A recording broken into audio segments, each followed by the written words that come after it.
12 poin hoak Omnibus Law dan bantahannya.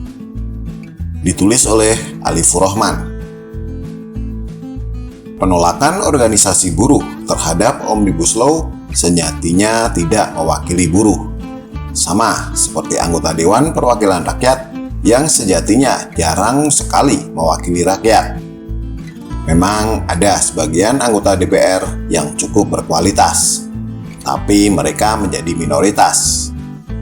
Begitu juga dengan organisasi buruh yang kebanyakan bukan buruh, yang rumahnya mewah dan kendaraannya premium.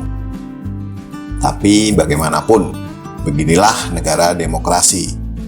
Toh preman dan mantan narapidana bisa disulap jadi ulama atau pemuka agama. Melawan mereka dengan cara mencuci label yang sudah melekat terbukti tidak efektif. Karena mereka sudah telanjur terbentuk. Maka dari itu, kita fokus saja pada perang pemikiran. Dari pesan-pesan provokasi yang mereka bawa dan sebarkan. Terkait Omnibus Law, belakangan ini beredar 12 poin yang dianggap menyengsarakan rakyat. Namun semuanya adalah hoak belaka. Ini poin hoak dan penjelasannya. Yang pertama, uang pesangon dihilangkan.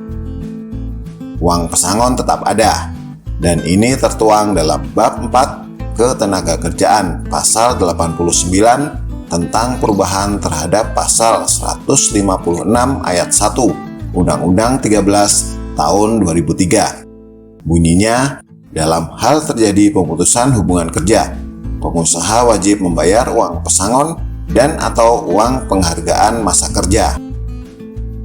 Kedua, UMP, UMK, UMSP dihapus. Upah minimum regional atau UMR tetap ada.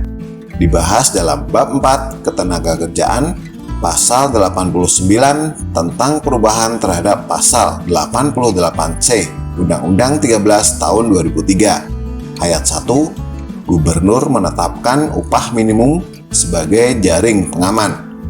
Ayat 2, upah minimum sebagaimana dimaksud pada ayat 1 merupakan upah minimum provinsi. Ketiga, upah buruh dihitung per jam. Tidak ada perubahan dalam sistem yang sekarang. Upah bisa dihitung berdasarkan waktu atau berdasarkan hasil. Sesuai bab 4 Ketenagakerjaan pasal 89 tentang perubahan terhadap pasal 88B Undang-Undang 13 tahun 2003. Upah ditetapkan berdasarkan A. Satuan waktu dan atau B. Satuan hasil. Keempat, semua hak cuti, cuti sakit, cuti kawinan, cuti khitanan, cuti baptis, cuti kematian, cuti melahirkan, hilang dan tidak ada kompensasi. Hak cuti tetap ada dalam bab 4 Ketenagakerjaan pasal 89 tentang perubahan terhadap pasal 79 Undang-Undang 13 tahun 2003. Ayat 1, pengusaha wajib memberi A. waktu istirahat dan B. cuti. Ayat 3, cuti yang wajib diberikan kepada pekerja atau buruh yaitu cuti tahunan paling sedikit 12 hari kerja setelah pekerja atau buruh yang bersangkutan bekerja selama 12 bulan secara terus-menerus. Ayat 5, selain waktu istirahat dan cuti sebagaimana dimaksud pada ayat di atas, perusahaan dapat memberikan cuti panjang yang diatur dalam perjanjian kerja, peraturan perusahaan, atau perjanjian kerjasama. Kelima, outsourcing diganti dengan kontrak seumur hidup. Outsourcing ke perusahaan alih daya tetap ada.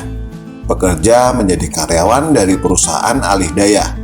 Pada bab 4 Ketenagakerjaan pasal 89 tentang perubahan terhadap pasal 66 ayat 1 Undang-Undang 13 tahun 2003. Hubungan kerja antara perusahaan alih daya dengan pekerja atau buruh yang dipekerjakannya didasarkan pada perjanjian kerja waktu tertentu atau tidak tertentu. Keenam, tidak ada status karyawan tetap.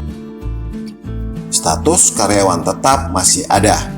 Bab 4 tentang Ketenagakerjaan Pasal 89 tentang perubahan terhadap Pasal 56 Undang-Undang 13 tahun 2003. Ayat 1, perjanjian kerja dibuat untuk waktu tertentu atau untuk waktu tidak tertentu. Ketujuh, perusahaan bisa mem-PHK kapanpun secara sepihak. Perusahaan tidak bisa mem-PHK secara sepihak. Pada bab 4 tentang ketenagakerjaan, pasal 90 tentang perubahan terhadap pasal 151 Undang-Undang 13 tahun 2003, ayat 1, pemutusan hubungan kerja dilaksanakan berdasarkan kesepakatan antara pengusaha dengan pekerja atau buruh. Ayat 2, dalam hal kesepakatan sebagaimana dimaksud dalam ayat 1 tidak tercapai, penyelesaian pemutusan hubungan kerja dilakukan melalui prosedur penyelesaian perselisihan hubungan industrial sesuai dengan ketentuan peraturan perundang-undangan. Kedelapan, jaminan sosial dan kesejahteraan lainnya hilang. Jaminan sosial tetap ada.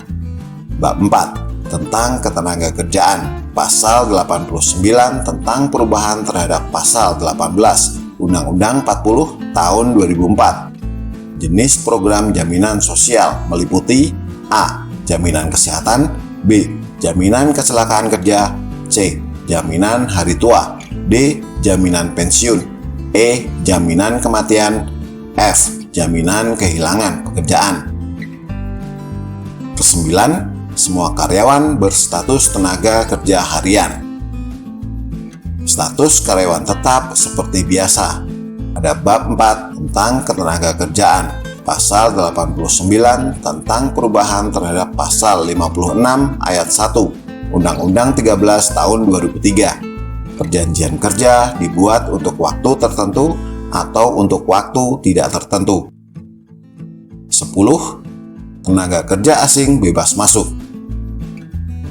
Tenaga kerja asing tidak bebas masuk, justru harus memenuhi syarat dan peraturan. Tidak bisa seenaknya lagi seperti sekarang. Dalam bab 4 tentang tenaga kerjaan, pasal 89 tentang perubahan terhadap pasal 42 ayat 1 Undang-Undang 13 tahun 2003. Setiap pemberi kerja yang mempekerjakan tenaga kerja asing wajib memberikan pengesahan rencana penggunaan tenaga kerja asing dari pemerintah pusat. 11. Buruh dilarang protes, ancamannya PHK. Tidak ada larangan dan tidak ada dalam pembahasan Omnibus Law. 12. Libur hari raya hanya pada tanggal merah, tidak ada penambahan cuti. Tidak ada dalam pembahasan Omnibus Law.